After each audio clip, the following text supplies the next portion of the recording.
Welcome to Tech Talk on calcium, lime, and soil optics. I'm Trevor Thornton, running crop care out of Manitoba and mapping soil optics in Western Canada. The topic calcium and lime has come up a lot in agriculture recently, and this is quite a long subject. So in order to abide by some time restrictions that we want for the videos to be within, we decided to do it in two parts. So if you're watching this one first, fantastic. If you once this one's done, then certainly head over to watch the part two when you're ready. So let's dive into it. We're going to talk some agronomy first when we look at lime and calcium, because that's really important in understanding on the reasons why we're doing this. When you look at pH spectrum, and I'm sure a lot of people that are watching this have seen charts like this before, when you get into the sweet spot of your pH from just under 6 to about 7, that's when we get most nutrient availability, especially when you get that 6.5 to 6.8. That's kind of the sweet spot. As your pHs get low, we've got some nutrients that are a little bit more available, but also nutrients that are less available, and different tie-ups of those nutrients. When we get into the high pH scenario, again, we've got a few nutrients that are more available, but nutrients like your phosphorus and your micronutrients become less available. So understanding the pH and how it affects nutrient availability helps us decide on how we're going to apply the nutrients to that field. But you also look at different yield potentials when you look at those different pHs. So if we take a pH of 5 and we look at wheat, you're losing about 25% of your yield.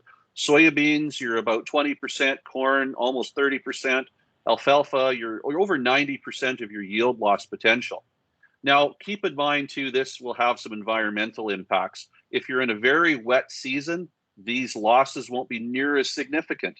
If you're on a dry season, these losses, and we have seen it, will be even more severe, what Midwest Labs is suggesting in this slide. But not only are we losing yield, we have fertilizer efficiency problems. So that same soil 5 pH, when you look at your fertilizer efficiencies, we're losing potentially 53% of our fertilizer. We're not getting value out of it in the crop. So we're losing yield, and we're losing some of those fertilizer dollars we're putting into the field. That's something we really need to keep in mind when we're looking at how we're going to manage nutrition for a crop. Pictures are worth 1,000 words. So this is a picture that we had in Manitoba. This is where the lime was piled on an irrigated potato field in the dryland corner. The particular grower got quite nervous when he saw areas of the field looking quite poor out past that where the pile was, where the lime pile was, the crop was looking better. And then out in the pivot circle on the dryland wheat, where we lined before, the crop was looking better again.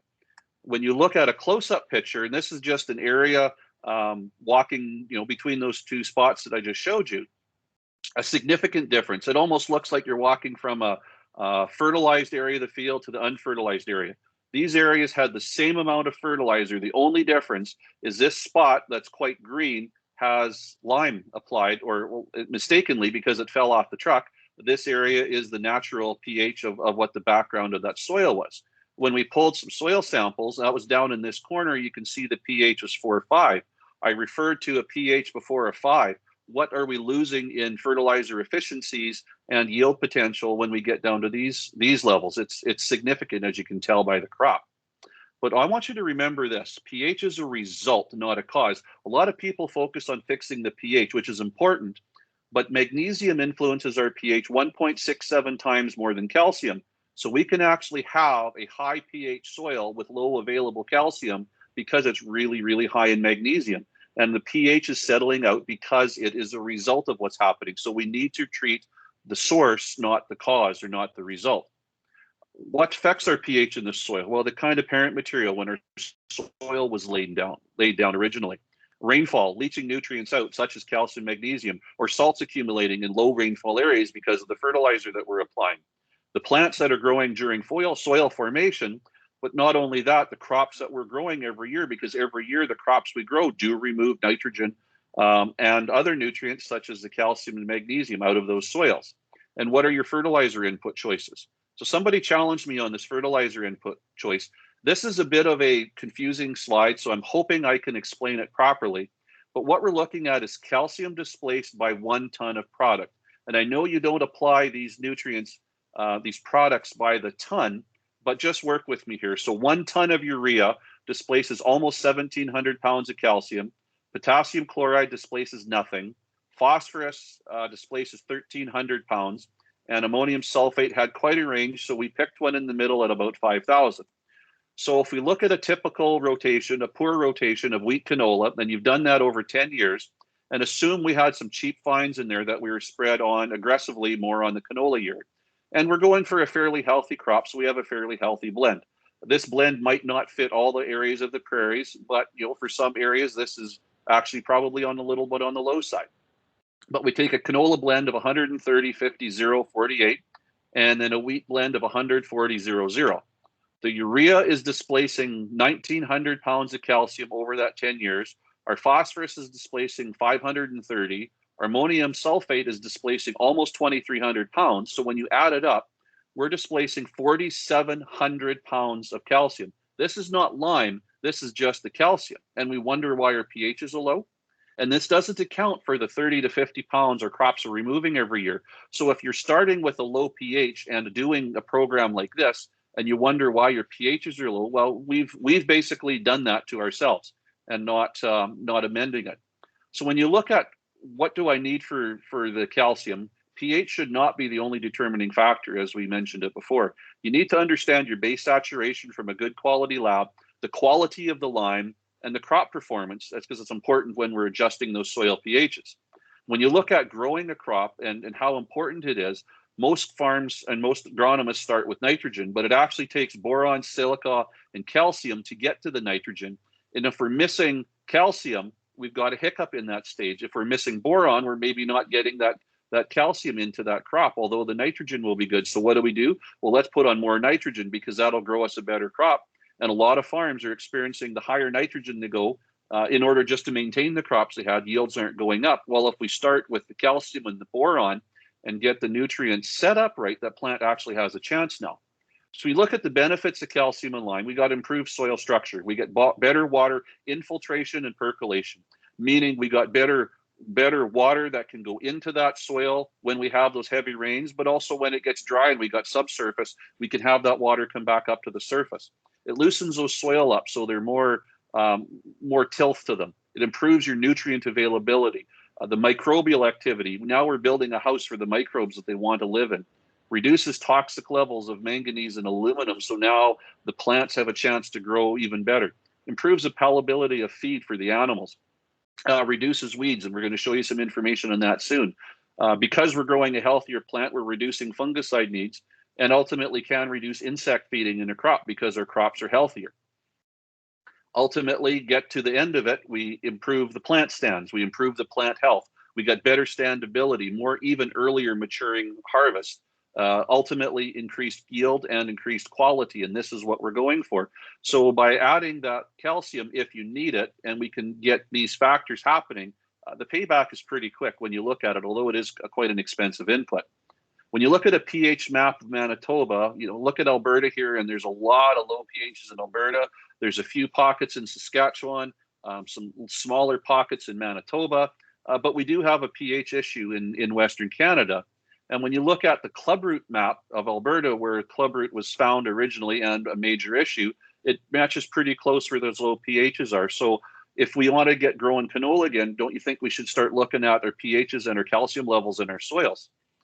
But what calcium do I use? Do I use a limestone? Do I use lime? Do I use slake lime? Do we look at gypsum or someone's snake oil we saw at a trade show? And there's a pile of that's out there. When you look at the limestone cycle, it starts with the calcium carbonate. We add heat, we get to a calcium oxide. When we add water to that, we now get a calcium hydroxide. Slaked lime, that dissolved in water gives you lime water. You bubble carbon dioxide through that lime water, and now we're back to a calcium carbonate. Why is understanding this important? Well, because there's different availability of those different products. A calcium carbonate is slow. We need lots of tons, but it is fairly cheap. But by the time you add those tons up, is it really that cheap? Calcium oxide or a quicklime is rapid. It's usually more expensive, and it is hard to handle because it's almost like sugar. A slake lime that's had water run through it, or CKD, is rapid as far as how it works on our soil. It's a little bit easier to handle because we have some moisture in it. It's affordable for now, but think of it as a driver. Also the calcium oxide, think of it as a driver. That's what you pull out of your golf bag to hit your ball down that fairway. Gypsum is not used for fixing calcium levels, but it's used for tapping it in. So think of it as your putter. So what do you need to put on your fields? Well, ultimately it depends. We need good soil information. We need someone who can read that soil information properly, and we need good products and an understanding of when to use them. Example, do I need gypsum? Do I need lime? Or do I need a combination of both of them on my field to fix the challenges that I'm having? But when you get into that, do I need a calcitic lime or do I need a dolomitic lime? So there's a lot of information you have to consider in order to do it right. Well, so what? Well, if we apply too much lime or try to push that pH too much over 7.2, now we're going to introduce issues that we didn't have before of phosphorus, potassium, magnesium, boron, iron, zinc, and manganese. And it's a lot more expensive to drop a pH than it is to raise a pH. So by not understanding what you're doing, you could create problems that you never had before. So in the end, you were probably better just to leave the field alone and deal with the issues that you had. So now we're going to look at a little bit of some pictures and some soil information. So this is just a composite sample from an alfalfa field, from a good area of the field and a bad area of the field. And you can see our pH here is at 6.7 versus a 7.3. But more importantly, look at our calcium. We're at 58% calcium, which is low, and 72% calcium, which is good. One spot a little bit higher in mag. We're pretty equal in potassium. A little different in organic matter, but not substantially, a little bit different in phosphorus, but for the most part, all things being equal. When you look at the good calcium spot versus the poor calcium spot, this happened about 4 days into heat stress a couple summers ago and minimal water that was coming down. The plants that had adequate calcium are thriving. The poor calcium spots, you can see they've given up the ghost. They're starting to lose their leaves. Well, what's this going to do to the palatability and the feed quality going into those animals at the end of the day? This is another field where we had calcium put on and not calcium. So this here, both of these pictures are looking at the unintended check strip where the calcium didn't get put on. And right beside it, not that far away, you can see the alfalfa is full and thick. Even the grass looks better. And the calcium's made a huge difference as far as yield and quality in this forage crop. So we got working with an organic grower that had thistle patches spread across his field. He wanted to see what, if anything, was driving those patches. So we did a SoilOptix for him. But specifically, when you look at Canada thistle, and this is Weeds and Why They Grow, I do recommend this book. Calcium is low, phosphorus could be low, potassium is high, your manganese could be very low, iron quite high, copper low, organic matter, humus low, and a few other things in there. So that's what should drive thistles. So we mapped the field, and this is our phosphorus map. So we've got areas in the field below 10 part per million up to spots that are close to 70. We have calcium in this field ranging from, somewhere in the 30s and 40s up to spots that were in, probably in mid 80s, a few spots over here. So quite a variation in this field. It's a heavier textured land. So what we saw when we were sampling the field and then put the results together, anytime we got below 58% calcium, thistles started showing up. Below 20 part per million phosphorus, and the lower it went, the heavier the thistle patch. Above 29% magnesium, we had more thistles, but we also had a poorer crop, and this crop was seeded to a cover crop, so we had that as a point of reference. But what we found was organic matter, manganese, and potassium had no influence on the thistle at all. However, if the phosphorus was low and the manganese was high, we had no thistle. Generally, the manganese had no influence, but in this specific thing. So it's not just one thing that's causing those thistles, it's a balance of everything. So our recommendations to him was to find some and use some organic lime, some gypsum and spots in different varying amounts. We suggested some humic acid, as much phosphorus as his budget would allow, and consider some site-specific manganese in order to take care of the thistle on his organic farm. With that, that's a pretty quick go over of part one of our SoilOptix. Thanks for joining us today for our Tech Talk.